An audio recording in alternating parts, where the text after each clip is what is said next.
This video times really well with our most recent video of dental real estate. Should I rent versus should I buy?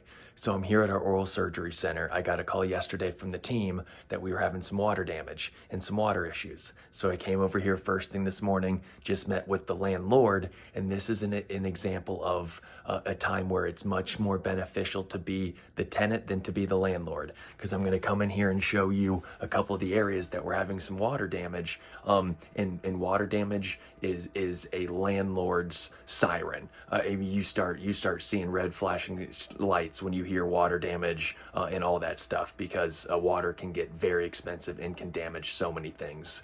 So I'm going to pan up here. I'm in our back admin office here. We call it the 70s lounge. Here you can see we're gonna have to replace those 4 tiles, and obviously there's been some significant water that has come through there. So we're gonna have to make sure, again, none of the equipment's been damaged either. That also would be on the landlord if something was damaged in that process. And I'm gonna show you the one other area that we're having it in the office, and again, it's bad. So I have to meet now the landlord and his contract guy at 4 o'clock today to get these tiles removed. He's gonna get up into the ceiling and make sure, again, the actual problem has been addressed and we're not just putting a Band-Aid on it.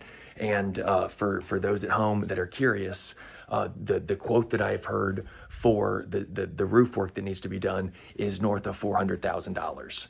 So, and again, that cost came out of nowhere. It's not like they were expecting this. So it is a risk reward portfolio, owning versus renting. It's always that balance. But this is one of the times that we're very fortunate to be the tenant, because again, it would not be fun having to fork over $400,000 to put a new roof on this facility. So, and the one other thing on this is I'm kind of already deeper into the topic. Going back to my other video, the one thing I didn't hit on enough comparing ownership versus renting is the property management aspect. So what gets kind of taken for granted in the lease agreements is normally there's a triple net lease. So the landscaping's done, the snow removal's done, putting salt down is done. All of those preventative things get done, and it's baked into what you're paying for. When you're the owner, you're obviously having to set up all those contracts. You have to manage all of those things to make sure they actually are in fact being done, and they're being done at